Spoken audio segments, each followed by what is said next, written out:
The store was packed. Bright lights reflected off polished floors, and holiday music hummed faintly in the background. Shoppers bustled through aisles, their carts squeaking as they weaved past each other. In the center of it all, near the men's clothing section, stood a man. Tall, broad-shouldered, and well-dressed, he carried himself with quiet confidence. A few people glanced at him, some admiring, others dismissive, but most didn't notice him at all. Then came the voice. Sharp. Accusatory. Loud enough to cut through the murmur of the crowd. "Hey! You, stop right there." Heads turned. Eyes locked onto the scene unfolding near the registers. A police officer stormed toward him, hand resting on the grip of his taser. The man froze, confusion flashing across his face before it hardened into something unreadable.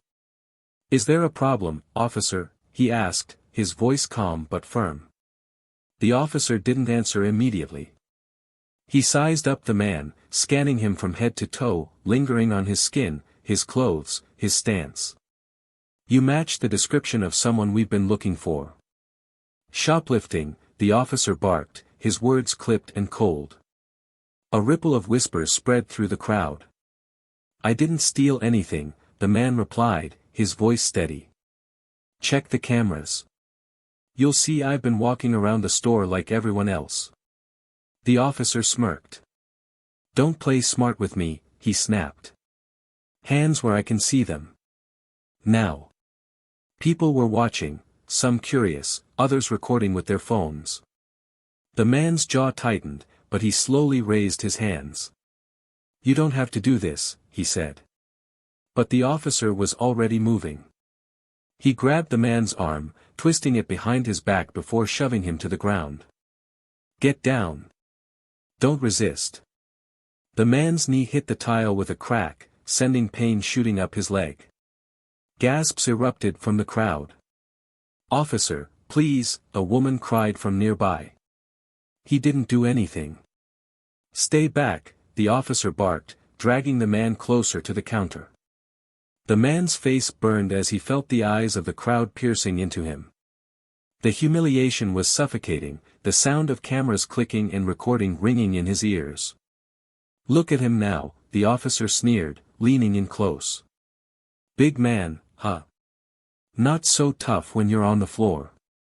The words cut deeper than the pain in his arm or the bruises forming under his skin. But he stayed silent, breathing through the anger boiling inside him. "Get up," the officer ordered, yanking him to his feet. The man staggered but steadied himself quickly. His eyes locked on the officer's, calm, calculating. "You're making a mistake," he said quietly. The officer laughed. "The only mistake I made was not cuffing you the second I saw you." The man opened his mouth to respond, but the officer shoved him again, knocking him against the counter. "Just admit it," the officer hissed. "You think you can walk around like you own the place? Like you're better than everyone else? Not today." The crowd murmured, some voicing their unease. "You sure about this?" an older man called out. "You don't even know who he is." The officer shot him a glare. "He's a thief," the officer snapped. "That's all I need to know." But he didn't know. He didn't know who he had just humiliated in front of dozens of witnesses.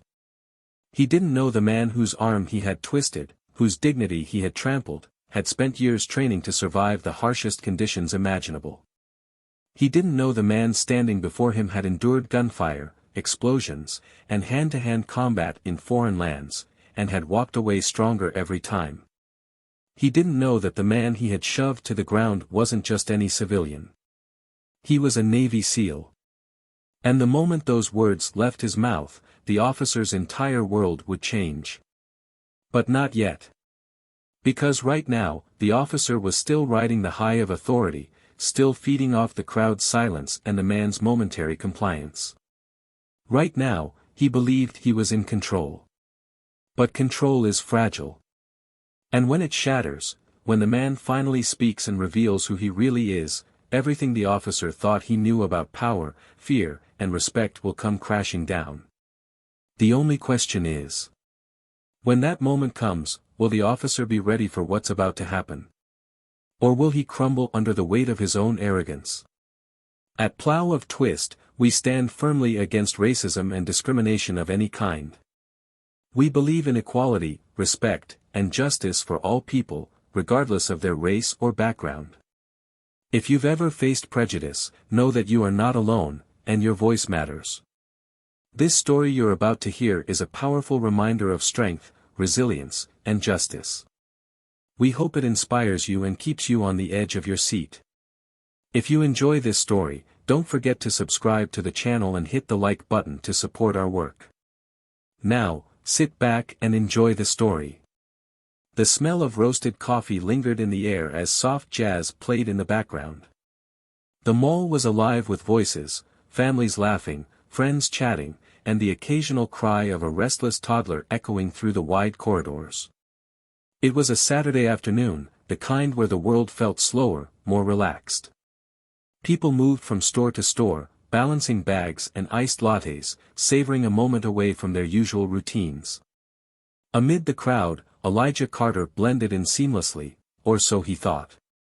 Dressed in dark jeans, a fitted navy blazer, and polished leather shoes, he carried himself with quiet confidence. His deep brown skin contrasted sharply against the crisp white shirt peeking from under his jacket. He wasn't flashy, but he had presence, something about the way he stood, tall and composed, like a man who knew exactly who he was. Elijah had come to the mall to pick up a gift for his niece's birthday, something simple but thoughtful. He'd promised her the newest pair of sneakers everyone at school was raving about. She had begged him to make sure they were cool enough, and he'd laughed, reminding her he knew a thing or two about style. Shopping wasn't his thing, but for his family, he always showed up. His phone buzzed, pulling him out of his thoughts. It was his sister, Mia. "Don't forget the shoes," her voice rang through the speaker.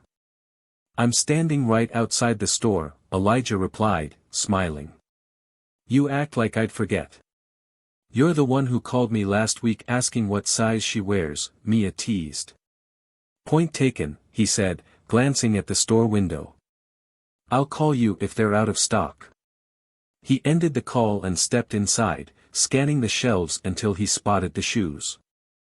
As he waited for an employee to check for the right size, Elijah noticed the stares. Subtle at first, quick glances that lingered just a moment too long. He was used to it. Growing up in a predominantly white neighborhood, he'd learned early on how to navigate spaces where he stood out. Most of the time, he let it slide. But today felt different. A middle-aged man in a security uniform leaned against the wall near the entrance. His eyes never left Elijah. Elijah ignored him. He'd dealt with worse. Minutes later, the employee returned with the box. Elijah paid for the shoes and left the store, weaving through the crowd. The security guard followed. At first, Elijah thought it was a coincidence. But when he stopped to check his phone near the food court, the guard stopped too. Their eyes met. "Something wrong?" Elijah asked, his voice steady. The guard didn't answer. Instead, he pressed his radio and muttered something Elijah couldn't hear. Moments later, a uniformed police officer entered the mall, scanning the area before locking eyes with the guard. The guard pointed. Elijah felt his chest tighten. He forced himself to breathe. This wasn't new. He'd been profiled before, followed in stores, asked to show receipts, questioned without cause. But it never got easier. The officer approached, his boots clicking against the polished floor. He was tall, broad, and pale, with a buzz cut and a sharp jawline. His name tag read Officer Barrett. "Sir, I need to speak with you," Barrett said, his voice loud enough to draw attention. Elijah stood his ground. "About what?" Barrett's eyes narrowed. "We received a report about a possible shoplifting incident. I'm going to need to see your ID and receipt." Elijah held up the shopping bag. "Everything's in here. I paid for it." Then it shouldn't be a problem, Barrett replied, stepping closer. Elijah's hands stayed steady as he pulled out the receipt and handed it over. Barrett barely glanced at it. Mind if I check the bag? Elijah hesitated. He wanted to refuse, to call out the absurdity of it all, but he knew how this worked. He'd seen enough headlines to know how quickly things could escalate. Go ahead, he said, handing over the bag. Barrett rummaged through it, pulling out the shoebox and opening it as if expecting stolen goods to tumble out. When he found nothing, he didn't apologize. Instead, he handed everything back and folded his arms. Mind telling me why the security guard was watching you? Elijah clenched his jaw. You'd have to ask him. Barrett smirked. You look nervous. I'm not. Really? Because nervous people usually get defensive. Elijah's heart pounded, but he refused to let it show. Am I free to go? He asked. Barrett's smile faded. Not yet. Before Elijah could respond, Barrett grabbed his arm, twisting it behind his back. The sudden force knocked Elijah off balance, and the bag fell to the ground. Hey! Elijah protested, but Barrett pushed him harder, shoving him toward the nearby wall.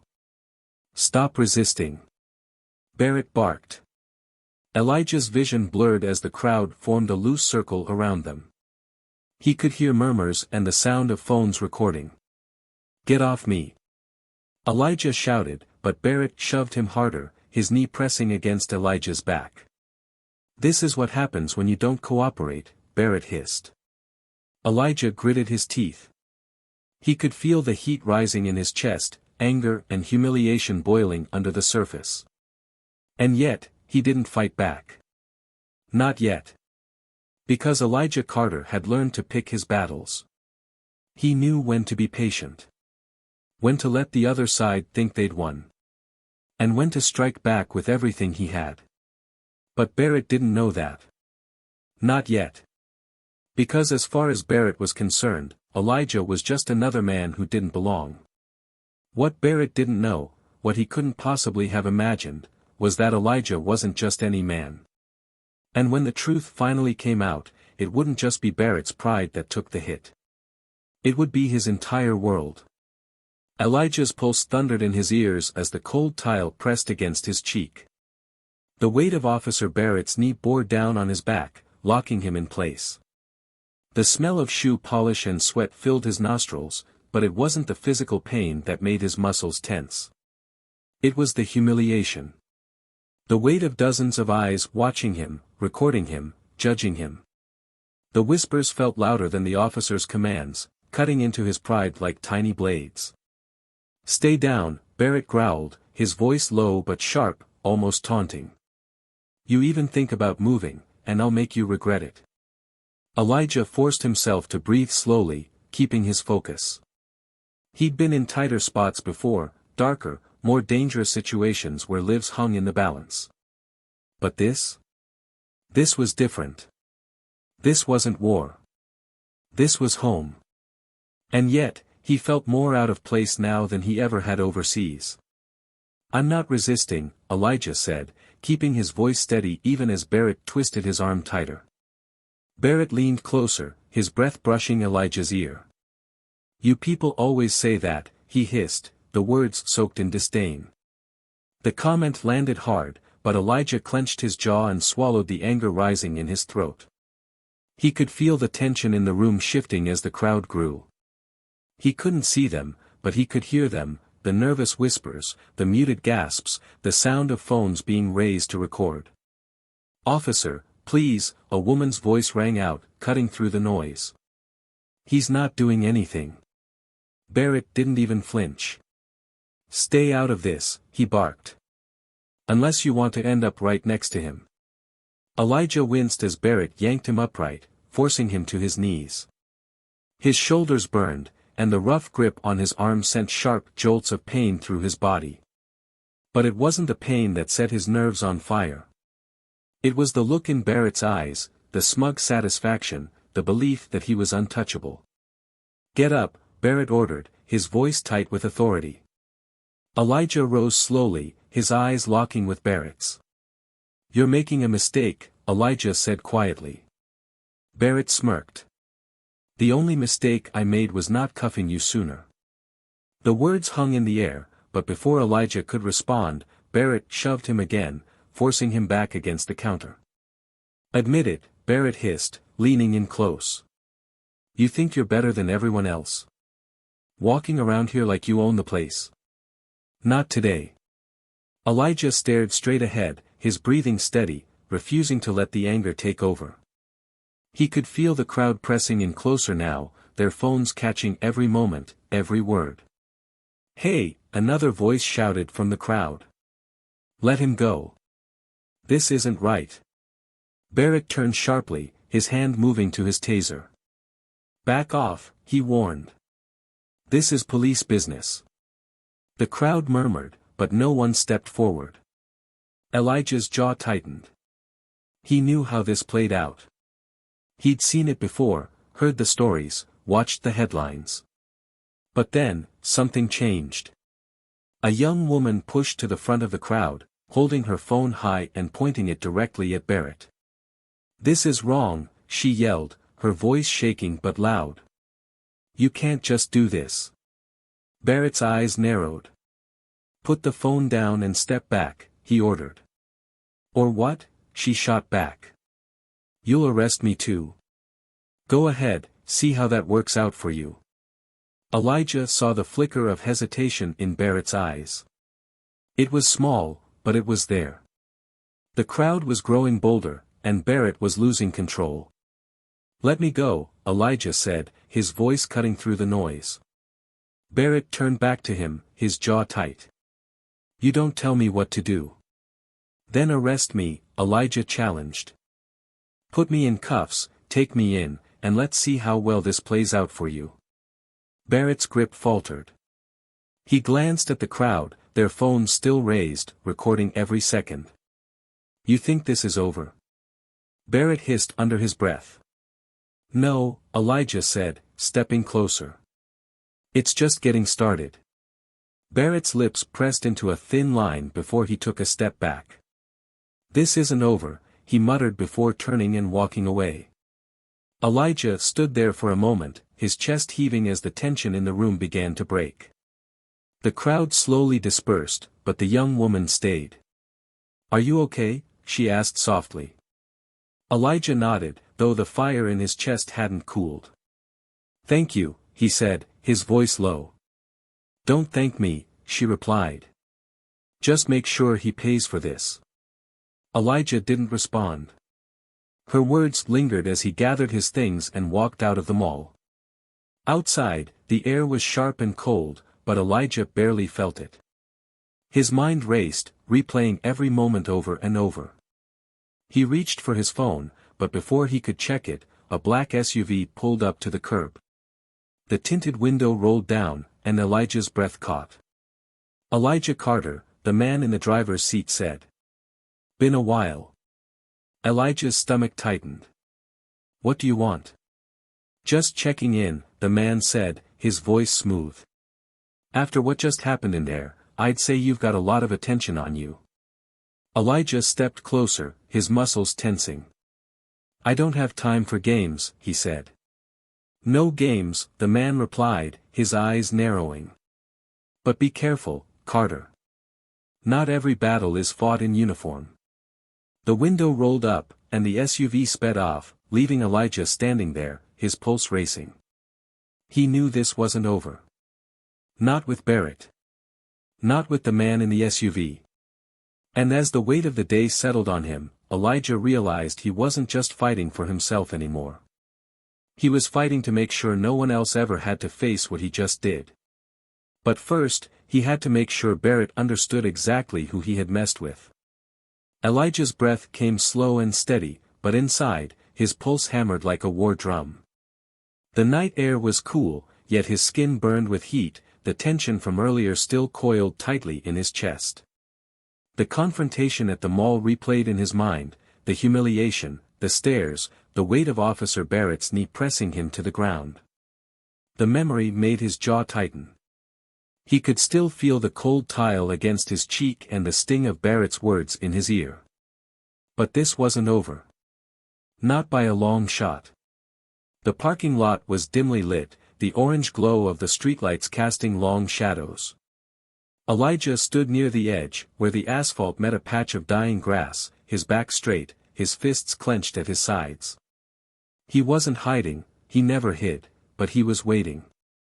Calculating. Preparing. Footsteps echoed behind him. Slow. Heavy. Deliberate. Elijah didn't need to turn around to know who it was.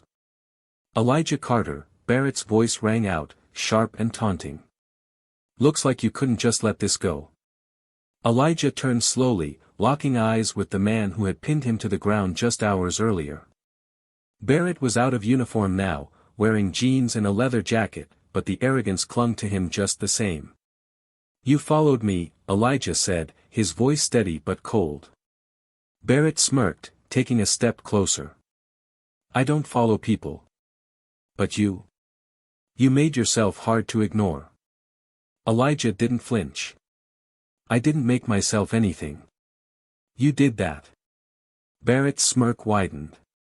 You can play tough all you want, but we both know how this ends. You think flashing a receipt and getting a crowd on your side changes anything? You think I'm just going to back down?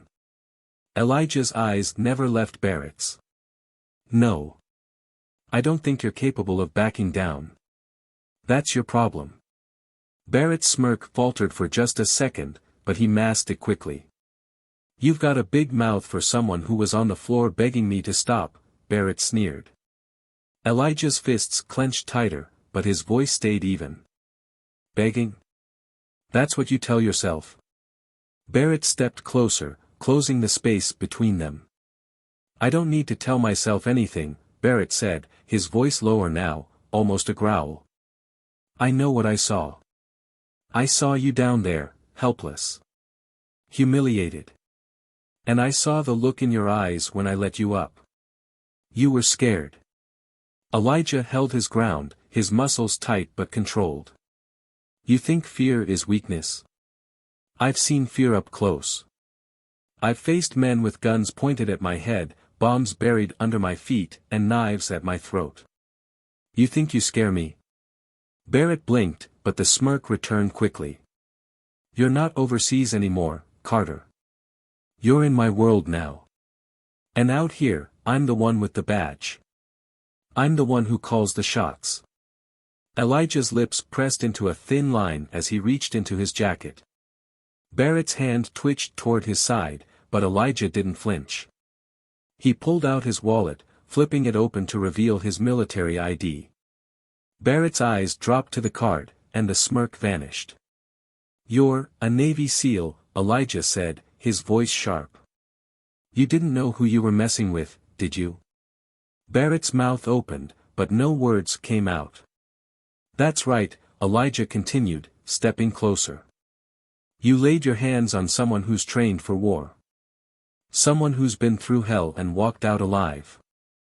And you thought you could treat me like dirt because you saw my skin and assumed you had power over me. Barrett took a small step back, but Elijah didn't let up. You think this ends here? Elijah asked, his voice rising. You think I'll just let you walk away from this? Barrett's shoulders stiffened, but Elijah could see the cracks forming. I didn't know who you were, Barrett said quickly, his voice quieter now. That's the point, Elijah shot back. You didn't care. You didn't care who I was or what I've done. You saw me as less. You made a decision based on nothing but your own ignorance, and now you're afraid because you realize you picked the wrong man to mess with. Barrett swallowed hard. No, Elijah interrupted, his voice cutting through the night air. You don't get to explain this away. Not to me. Not to anyone. You're going to answer for what you did. Barrett's eyes darted around the parking lot, as if searching for a way out. You don't scare me, Barrett said, but the words rang hollow. Elijah stepped closer, his voice dropping lower. I should. Because I'm not just some guy you can push around. I'm someone who's spent years learning exactly how to take men like you down, calmly, efficiently, and without leaving a trace. Barrett flinched. But I'm not going to touch you, Elijah said. You're not worth it. I'll let the law handle you. And when the time comes, you'll be the one answering questions, with cameras in your face and reporters digging into every mistake you've ever made. Barrett's breathing quickened. You're making a mistake, Barrett muttered. No, Elijah said. I'm fixing one. Barrett stared at him for a long moment, his fists clenching and unclenching as if deciding whether to fight or flee. This isn't over, Barrett finally said, his voice low and strained. Elijah didn't move. No, he said. It's just getting started. Barrett turned sharply and stalked toward his car, slamming the door shut and peeling out of the parking lot. Elijah stood there, the sound of the engine fading into the night. The tension in his shoulders slowly began to ease, but his mind didn't stop racing. This wasn't the end. Not with Barrett. Not with the man in the black SUV still lingering in the shadows. But Elijah wasn't backing down. Not now. Not ever. And Barrett? He was about to learn exactly what it meant to pick the wrong man. The hum of the night filled the parking lot as Elijah stood in the shadows, his breath steady but his chest tight. Barrett's car was long gone, but the weight of his words lingered, echoing in Elijah's mind. This isn't over. The threat hung in the air like smoke, thick and suffocating. Elijah's jaw clenched. He had faced men far more dangerous than Barrett, men with nothing to lose. Yet somehow, this felt different. More personal. His phone buzzed in his pocket, snapping him out of his thoughts. He pulled it out and saw Mia's name flashing on the screen. You okay? Her voice asked before he could say anything. I'm fine, Elijah said, but the tightness in his tone betrayed him. No, you're not, Mia shot back. I saw the videos. Elijah, everyone saw them. It's all over the internet. Elijah exhaled sharply, pinching the bridge of his nose. He hadn't even checked his phone since the incident. He could already imagine the headlines. They'll forget about it in a week, he muttered. Will you? Mia asked softly. Her voice broke through his defenses, and for a moment, he let his shoulders drop. No, he admitted. I won't. There was a long pause. Come home, she finally said. Just for tonight. You don't have to do this alone. Elijah glanced at the empty parking lot, then back toward the street where Barrett's car had disappeared. I'll be there soon, he said and hung up. But he didn't leave. Instead, he walked to his own car, sliding into the driver's seat and staring out the windshield. His reflection stared back at him, strong, composed, but tired. For years, he'd buried the things he'd seen overseas. The memories he didn't talk about. The scars no one could see. And now, it felt like everything he'd fought to leave behind was clawing its way back. The knock on the window made him jump. Elijah turned, his muscles tensing, but it wasn't Barrett. It was the man from the black SUV. The window rolled down slowly. We need to talk, the man said. Elijah hesitated, then opened the door and stepped out. You've got about 10 seconds before I decide this isn't worth my time, Elijah said, folding his arms. The man smiled faintly. Still as sharp as ever. But let's skip the formalities. My name's Donovan. I work with internal affairs. Elijah's eyes narrowed. You're lying. Am I? Donovan reached into his coat and pulled out a badge. You think I didn't do my homework? I know who you are, Carter. And I know who Barrett is. Elijah didn't flinch, but inside, his pulse quickened. If you're with internal affairs, why are you here? Because you just started a fire, Donovan said, slipping the badge back into his coat. And fires like this? They tend to burn out of control unless someone puts them out. Elijah's eyes hardened. I'm not looking for trouble. Maybe not, Donovan replied. But trouble's looking for you. Elijah stepped closer, his voice dropping. You came all this way to warn me. No, Donovan said. I came to make sure you're ready for what comes next. Elijah studied him for a moment, searching for cracks in his story, but Donovan held his ground. Barrett's dirty, Donovan continued. We've been watching him for months, but we didn't have enough to take him down. And then you showed up. Elijah's stomach tightened. You want me to help you build a case. I want you to make sure he doesn't bury you before we can. The words hit hard. Elijah had seen corruption before, men in power who bent the rules until they broke. But this wasn't some foreign battlefield. This was home. And if I say no? Elijah asked. Donovan shrugged. Then you'd better watch your back, Carter. Because Barrett's not the type to let things go. Elijah didn't respond. He didn't have to. The answer was already written all over his face. Donovan reached into his pocket and handed Elijah a card. If he makes another move, call me, Donovan said. And Carter, don't let him see you coming. The SUV pulled away, leaving Elijah alone once again. But this time, the silence felt heavier. He climbed back into his car and gripped the steering wheel. Donovan's words rang in his ears, but so did Barrett's. This isn't over. And Elijah knew it wasn't. The next morning, Elijah drove back to the mall. He wasn't sure what he was looking for, closure, maybe, but instead, he found Barrett standing near the entrance. Out of uniform. Waiting. Elijah stepped out of his car, and their eyes locked. Couldn't stay away, huh? Barrett said, smirking. Neither could you, Elijah replied. Barrett's smile faded. You think this ends with some video? Some crowd? You think that makes you untouchable? No, Elijah said. But it makes me dangerous. Barrett's eyes darkened. You don't scare me. Elijah stepped closer. You should be scared. Because the next time you come at me, I won't just walk away. Barrett's fists clenched. You think you're better than me? No, Elijah said. I know I am. Barrett lunged first, but this time, Elijah was ready. He stepped aside, grabbed Barrett's arm, and twisted it behind his back in one fluid motion. Barrett struggled, but Elijah didn't let go. This is the part where you listen, Elijah said, his voice low but sharp. You think you can push people like me around and get away with it? Not anymore. You don't get to hide behind your badge. Not with me. Barrett's breathing was ragged, but Elijah leaned in closer.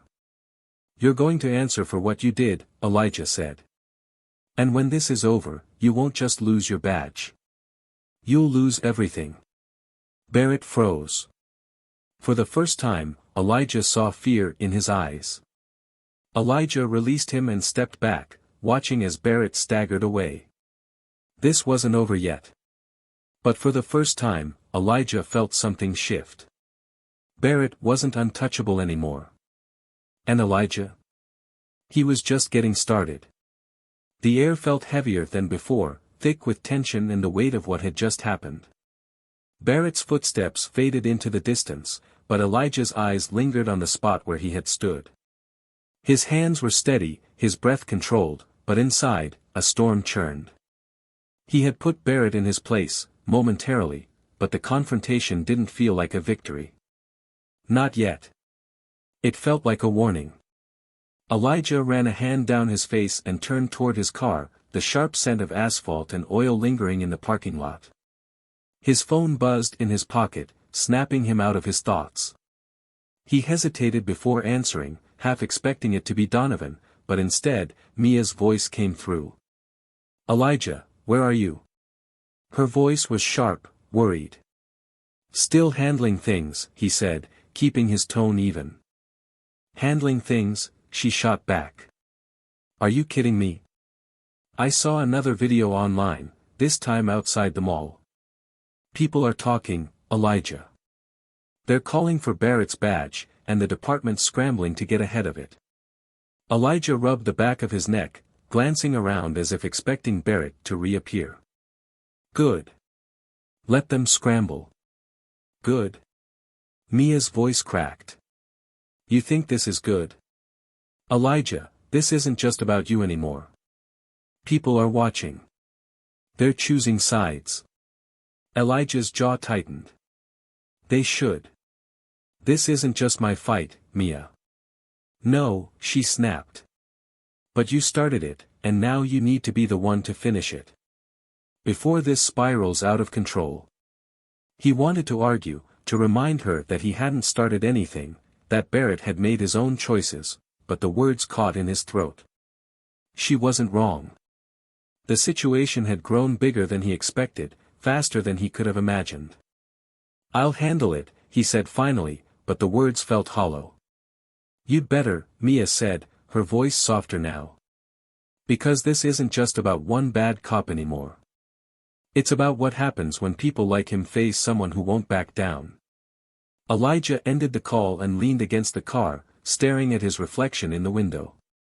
The face staring back at him looked different, harder, more resolute. He had spent years fighting for control, learning how to keep his emotions in check, but Barrett had chipped away at that armor. And now, the cracks were showing. The sound of tires crunching gravel broke his thoughts. A sleek black SUV rolled up slowly, and Elijah's muscles tensed. Donovan stepped out, his coat flaring slightly in the breeze. I figured I'd find you here, Donovan said, walking closer. Elijah didn't move. What do you want? Answers, Donovan said, stopping a few feet away. You're making waves, Carter. Big ones. Good, Elijah shot back. Not good, Donovan corrected. You've got half the city watching now, and the department's looking for someone to blame. Don't give them a reason to pin it on you. Elijah folded his arms. What do you really want, Donovan? To keep this under control, Donovan said. And to make sure Barrett doesn't get the chance to drag you down with him. Elijah's eyes narrowed. You had your chance to handle him. Why didn't you? Because cases like this take time, Donovan said, his tone sharp. And sometimes, we need someone to shake the tree. So that's all I am to you? Elijah asked. A tool to make your job easier? Donovan's expression hardened. I don't have the luxury of pride, Carter. Not like you. I have to play the long game, and right now, you're making it harder for me to win. Elijah stepped closer. Harder. I'm the reason people are paying attention at all.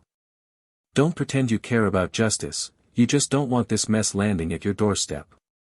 Donovan's eyes darkened, but he didn't deny it. Listen to me, Donovan said. You've made Barrett nervous. That's good. But cornered animals fight the hardest. You think this is over? It's not. He's not done with you. I know, Elijah said, his voice low. Then be ready, Donovan replied, stepping back toward his car. Because when he comes for you, it won't be with words. The SUV pulled away, leaving Elijah alone again. He exhaled slowly, trying to push down the anger bubbling inside him. Donovan was right about one thing, Barrett wouldn't let this go. By the time Elijah returned to his apartment, the tension in his shoulders still hadn't eased. He double-checked the locks on the door, his instincts kicking in, and paced the room. The walls felt smaller tonight, closing in around him. His phone buzzed again, this time with a message. It was from an unknown number. You don't scare me. Elijah stared at the screen, his stomach tightening. Barrett. He typed back quickly. You should be. The response came almost instantly. We'll see. Elijah dropped the phone on the counter and rubbed his temples. He knew this wasn't going to end with a few words exchanged over text. Barrett was out for blood, and Elijah wasn't going to wait for him to make the next move. But even as the adrenaline pumped through his veins, another thought crept in, one that left him unsettled. How far was he willing to go to stop Barrett? And if he crossed that line, would he even recognize himself when it was over? The weight of the question hung over him as he sat in the dim light of his apartment, staring at the phone and waiting for whatever came next. Elijah sat in the dim glow of his apartment, the silence pressing against his ears. The screen of his phone still lit up the counter, Barrett's last message staring back at him like a threat carved into stone. "We'll see." Those two words echoed in his mind, louder than they should have, louder than he wanted them to. He leaned forward, his elbows on his knees, and let out a long breath. The weight in his chest hadn't eased since the confrontation outside the mall. If anything, it had grown heavier. He had faced men like Barrett before, men who thrived on control, who took every challenge as a personal insult. But this was different. Barrett wasn't just protecting his ego. He was protecting his power. The knock at the door made Elijah's head snap up. It wasn't a light tap. It was hard and deliberate. 3 knocks. Then silence. Elijah's body tensed as he stood, his steps slow and cautious. He didn't need to look through the peephole to know who it was. He opened the door, and there stood Barrett, his face shadowed by the dim hallway lights. Elijah didn't flinch. "What the hell are you doing here?" Elijah asked, his voice sharp. Barrett's lips curved into a thin smile, but it didn't reach his eyes. "We need to talk," Barrett said. "Talk?" Elijah stepped closer, his broad frame filling the doorway. "You show up at my home after everything that happened today, and you want to talk." Barrett's expression didn't change. "You're making this bigger than it has to be." Elijah let out a sharp laugh. "Bigger? You shoved me to the ground in front of a crowd of people. You humiliated me, Barrett. And now that it's blowing up in your face, you want to pretend this can just go away." Barrett's jaw tightened. "You think you're untouchable because you've got some videos online and a few people cheering for you? That's not how this works." "You're right," Elijah said, stepping closer. "It's not how it works. But this time, you messed with the wrong man." Barrett's eyes flickered, but he didn't back down. "You're not as smart as you think you are," Barrett said. "You're poking at things you don't understand. You think this is just about you and me? You have no idea how deep this goes." Elijah's voice dropped. "Then enlighten me." Barrett hesitated, the first sign of uncertainty flashing across his face. "You think you're the first person to stand up to me? To make noise?" They all thought they had the upper hand too. Elijah's stomach twisted, but he didn't let it show. "Is that supposed to scare me?" Barrett leaned in closer, his voice almost a whisper. "No," he said.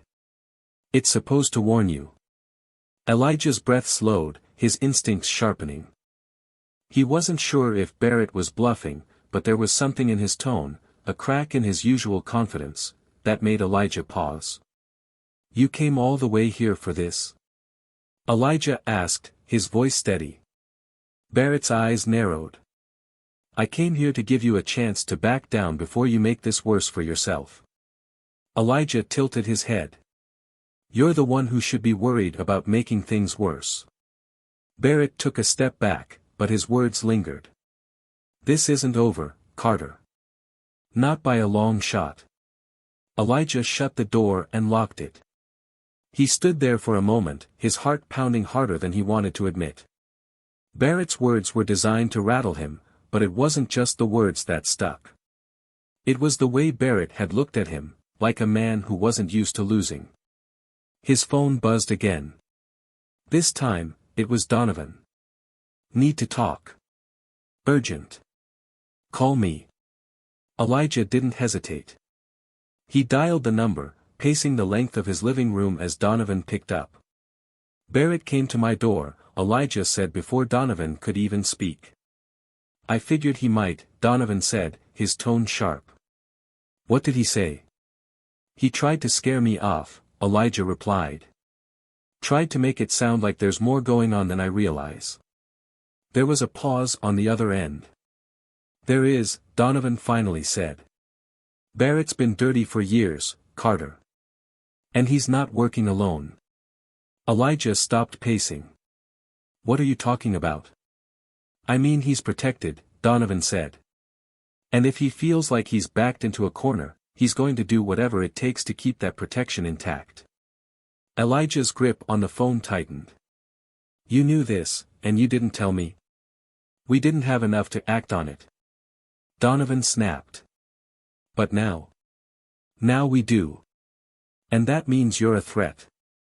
Elijah's stomach churned. He had prepared for a fight, but this felt bigger than he had expected. So what do we do? You let me handle Barrett, Donovan said. You've already put the pressure on him. Now I just need time to push it over the edge. And if we don't have time? Elijah asked. Donovan didn't answer right away. Then you watch your back, he finally said. Elijah ended the call and sank onto the couch, his head falling into his hands. He had faced enemies before, but this wasn't the same. Overseas, he knew who the enemy was. He knew where the lines were drawn. Here. Everything felt blurred. The knock at the door made him jump again, but this time, it was softer. Elijah? He opened the door and found Mia standing there, her face tight with worry. What's going on? She asked, stepping inside. Elijah shook his head. You don't want to know. Don't do that, she said sharply. Don't shut me out. I'm not shutting you out, he snapped, then softened. I'm protecting you. Mia folded her arms. You don't have to do this alone. Elijah looked at her, and for the first time, the weight in his chest eased just slightly. But the storm wasn't over. Not yet. And as he closed the door behind her, he knew the next move would decide everything. Elijah sat in the dimly lit room, the soft hum of the refrigerator in the kitchen the only sound breaking the silence. Mia stood near the window, arms crossed, her eyes darting nervously between the door and Elijah. She had always been the calm one, the rational one, but tonight, there was an edge to her voice that Elijah hadn't heard before. You need to leave, she said suddenly, breaking the silence. Elijah didn't look up. I'm not running. This isn't running, she snapped. This is surviving.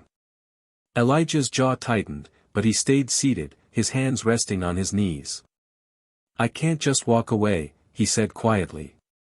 You can, she shot back, stepping closer. And you should. Elijah, this isn't like before. Barrett's not going to stop. He's not the type to let things go, and you know it. Elijah finally looked up, his eyes meeting hers. That's exactly why I can't leave, he said. Mia's shoulders dropped, and for the first time that night, her voice softened. Then what? She asked. You just keep pushing until he breaks. And what happens if he doesn't? What happens if he pushes back harder? Elijah didn't answer right away. He leaned forward, elbows on his knees, his head hanging for just a moment before he sat up straight again. I don't have a choice, he said. Mia shook her head. You always have a choice.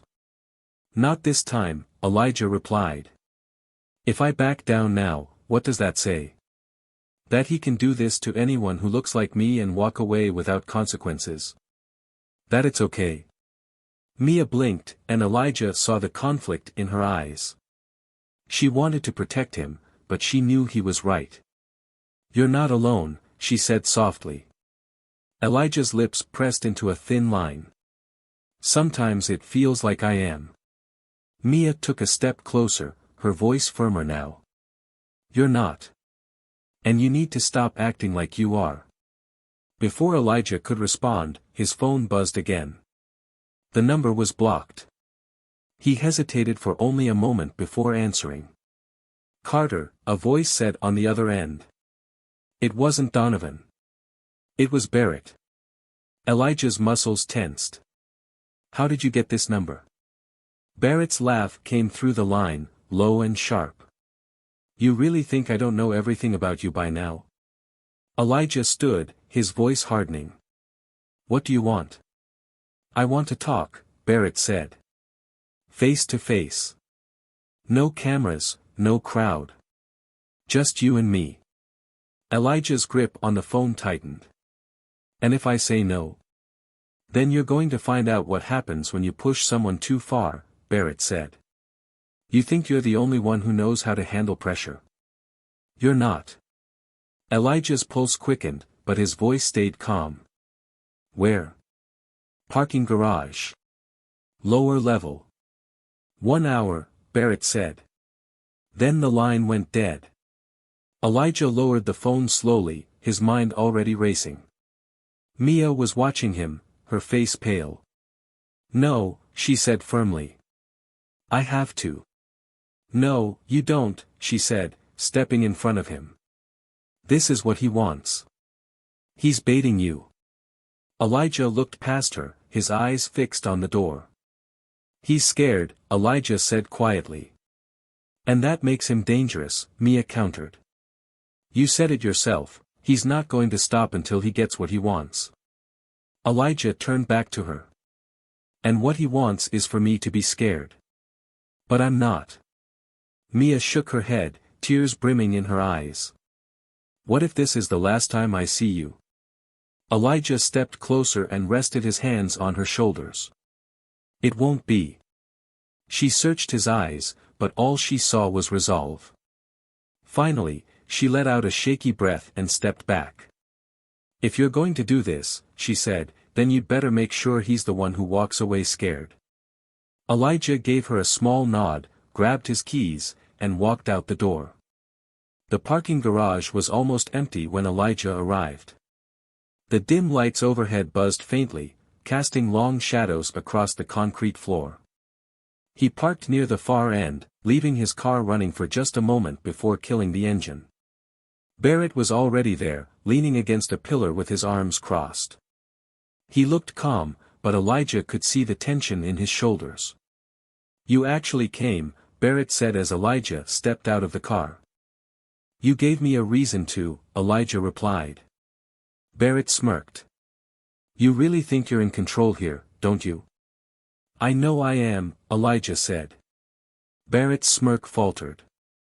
"You made this personal," Barrett said. "No," Elijah corrected. "You did." Barrett pushed off the pillar and stepped closer. "You don't know who you're messing with." Elijah didn't move. "Neither do you." Barrett stopped just a few feet away, his eyes hard. "You think I'm scared of you?" "You should be," Elijah said. "Because this doesn't end the way you think it does." Barrett's jaw tightened, but Elijah didn't give him a chance to respond. "You've spent your whole life pushing people down, using your badge as a shield. But now you're exposed." Barrett's fists clenched. "You don't know anything about me." "I know enough," Elijah said. "And so does Donovan." Barrett froze. "That's right," Elijah continued. "You're not just facing me anymore. Internal Affairs is already watching, and if you make one more mistake, it's over." Barrett's eyes darted around the garage as if searching for an escape, but there was none. "You think you've won?" Barrett asked. Elijah stepped closer, his voice low. "This isn't about winning," he said. "It's about justice. And you're out of time." Barrett's chest heaved, but he didn't say another word. Instead, he turned and walked away, his steps heavy and slow. Elijah watched him go, the tension in his chest finally easing. But even as Barrett disappeared into the shadows, Elijah knew this wasn't over, not completely. Because men like Barrett didn't go down quietly. And Elijah wasn't about to let him slip away without facing the consequences. The courtroom was silent except for the faint shuffle of papers and the creak of leather chairs. The air felt heavy, charged with the weight of what was about to unfold. Elijah sat at the plaintiff's table, his posture straight, his expression calm but unreadable. Across the room, Barrett sat hunched over, his shoulders tense, his eyes darting nervously toward the door as though he was searching for a way out. But there was no escape this time. The judge entered, and everyone rose. Elijah kept his focus steady, refusing to let his gaze drift toward Barrett. He wasn't here for theatrics. He was here for justice. The proceedings began swiftly. Witness after witness came forward. Videos from the mall incident played on screens, showing Barrett's actions in painful clarity. The footage wasn't grainy or unclear, it was raw, undeniable, and damning. Elijah sat still as his name and background were brought up, his years as a Navy SEAL, his service record, his commendations. The courtroom murmured at the revelation, but Elijah didn't react. He didn't need to. Barrett's face, however, paled with every passing second. The defense tried to spin the narrative, claiming Barrett had acted out of protocol, that it was a misunderstanding, that Elijah had overreacted, but it didn't stick. Donovan testified next, revealing Barrett's history of complaints, the internal investigations, and the layers of corruption that had shielded him for years. Barrett's attorney objected repeatedly, but the evidence kept piling up. Emails. Texts. Reports swept under the rug. It was more than misconduct, it was systemic abuse of power. Elijah's lawyer approached him quietly during the recess. "This is going better than we expected," she said. Elijah nodded but kept his eyes on the table. "It's not over yet." When Barrett finally took the stand, the tension thickened. His voice cracked as he tried to explain his actions, but the words sounded hollow, rehearsed. "You thought he was a threat," the prosecutor said, pacing in front of him. "A man shopping in a store, minding his own business, was a threat to you?" Barrett shifted uncomfortably. He matched a description. "A description?" The prosecutor's voice sharpened. "Or a stereotype?" Barrett froze. The room hung on his silence, and Elijah saw it, the unraveling. The collapse of the man who had once stood over him, so certain of his power. When the verdict finally came, the judge's voice was steady but final. "Guilty." Barrett's shoulders slumped, and for the first time, he looked small, like a man who had spent his whole life building walls of authority only to see them crumble in an instant. Elijah didn't celebrate. He didn't smile. He just let out a slow breath as the weight he had carried for weeks began to lift. It wasn't about winning. It was about accountability. And today, Barrett finally faced his. After the sentencing, Elijah stepped outside the courthouse, the cool breeze brushing against his face. Mia was waiting near the steps, her eyes scanning him carefully before she broke into a smile. "You did it," she said softly. Elijah nodded. "We did it." Mia stepped closer, her voice lowering. "And now?" Elijah looked out at the street, where reporters crowded near the entrance, waiting for statements and sound bites. "Now," he said, "it's time to move forward." Weeks later, Elijah stood in front of a group of young cadets at a local police training academy. He wasn't there to lecture them about tactics or strategy. He was there to talk about accountability, what it meant to wear a uniform and the responsibility that came with it. He told them about Barrett, not just the man's mistakes but the systems that allowed him to hide behind his badge for so long. He talked about courage, not just in battle but in speaking up, in standing firm even when the ground felt unstable. And for the first time in a long time, Elijah felt purpose again. Barrett, stripped of his badge and sentenced to prison time, faded from the headlines quickly. But his story lingered as a reminder of what happens when power goes unchecked. As Elijah left the academy that day, Donovan was waiting near the entrance. "You really think talking to recruits is going to change anything?" Donovan asked. Elijah shrugged. Maybe not today. But it's a start. Donovan smirked. You're not the same guy I met in that parking lot. Elijah smiled faintly. No. And that's a good thing. He walked away, his shoulders lighter than they had been in weeks. The fight wasn't over, not completely. But this time, Elijah wasn't walking alone. Reflection for the audience: this story isn't just about one man's fight against injustice. It's about the power of standing up, even when the odds feel overwhelming. Elijah's journey reminds us that silence only fuels injustice, but courage, true courage, forces change. How many times have we seen people like Barrett, protected by systems that shield them from accountability? And how many times have we turned away, afraid to get involved, afraid to make noise? But change doesn't come from silence. It comes from people like Elijah, people who refuse to back down, who refuse to let fear decide what's right. So I'll leave you with this question: what would you have done in Elijah's place? Would you have stepped forward? Would you have fought for justice? Or would you have stayed silent? I want to know what you think. Drop your thoughts in the comments, and let's start a conversation about accountability, courage, and what it really means to stand up for what's right.